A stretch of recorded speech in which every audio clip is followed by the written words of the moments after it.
In 1999, the Ferrari 360 came into production, replacing the older Ferrari 355.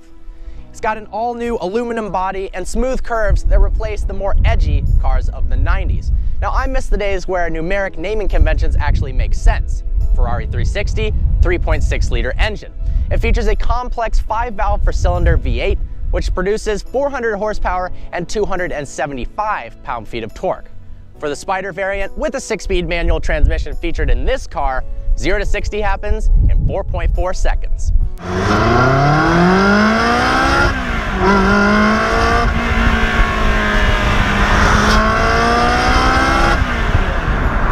The Ferrari 360 is the 163rd Ferrari designed by Pininfarina. Not exactly a special number, but there's no denying that it's absolutely beautiful. Especially compared to the 355, a car produced from 1999 still looks basically like a modern Ferrari, apart from not having fancy LED headlights.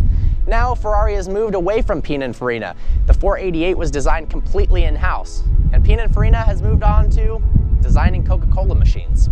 The air intakes that dominate the front fascia of the 360 are more than just a stylistic choice. Of course, they channel air to the radiators, but they also channel air underneath the underbody and out past the rear diffuser that increases downforce up to 400 pounds at 180 miles an hour without the use of a rear wing. Because of the 360's larger dimensions than the 355, the interior is a lot more spacious. Ferrari actually took taller users in mind when designing the interior. It's very driver-focused, you've got a center-mounted tachometer, and of course this has the infamous gated 6-speed manual transmission. The steering wheel feels like it's straight out of a go-kart. It's very nice to the touch. There's actually no horn in the middle, this is just an airbag.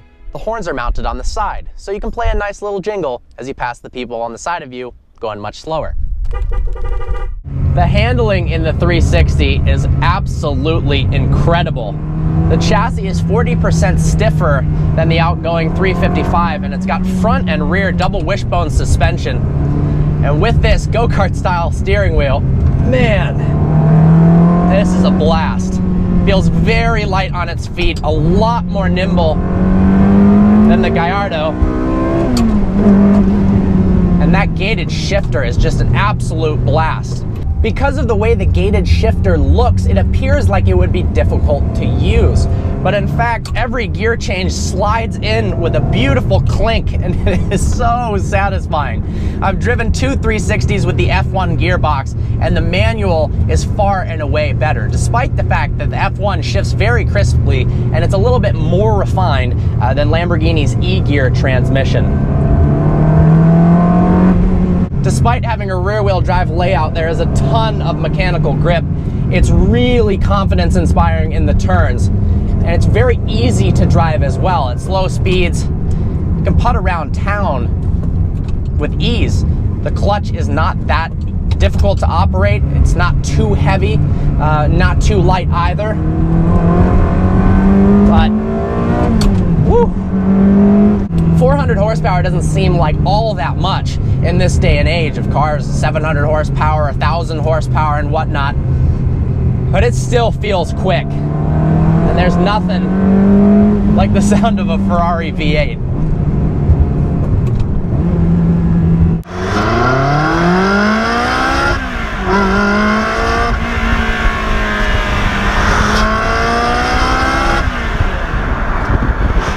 The interior is nice. They actually tend to age well. The leather that Ferrari uses must be a lot stronger than a lot of its exotic competitors because it doesn't tend to fade and crack quite as much as other cars. Because it's rear-wheel drive, the turning radius is actually fantastic in the 360. Also makes it maneuvering around town and in parking lots a lot easier.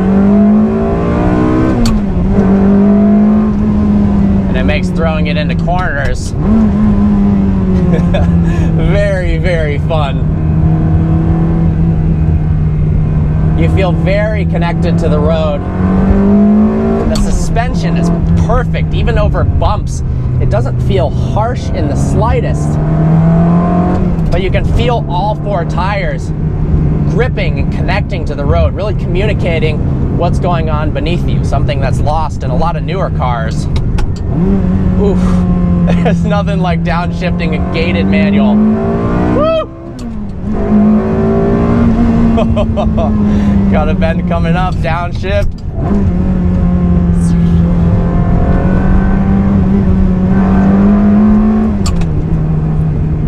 Coming into this review, I wasn't sure how I'd feel about this car. The Ferrari 360 is becoming moderately priced. You can pick them up for 70 to 90 grand all day long. So does that mean they're no longer special? Absolutely not. This is one of the most fun cars I've ever driven. Driving it with the top down and this gated manual, I've had a smile on my face the entire day. As a summary, here are some of the things I love and hate about the Ferrari 360. Of course, gotta love the gated manual. It feels so smooth, and that little clink as you downshift and upshift is one of the most satisfying feelings in the automotive world. Second off, I love that it's extremely user-friendly.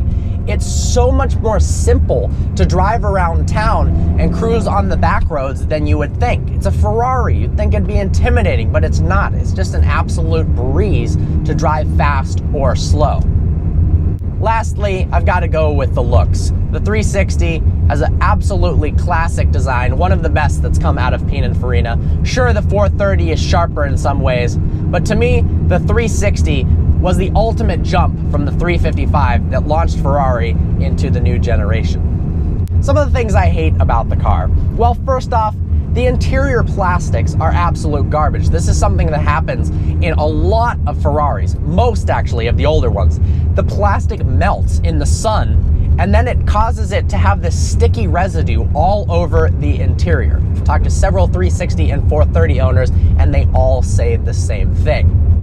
Really, that's the only thing I hate about this car. Sure, the interior is a bit dated, and 400 horsepower isn't all that much. But this is a 2002 Ferrari. It was ahead of its time, and it's exactly what it needs to be. I so much enjoyed reviewing this car. Make sure to follow the owner, Kent of Kentington, on Instagram. This is a blast. Hope you enjoyed it. Look forward to seeing you next video.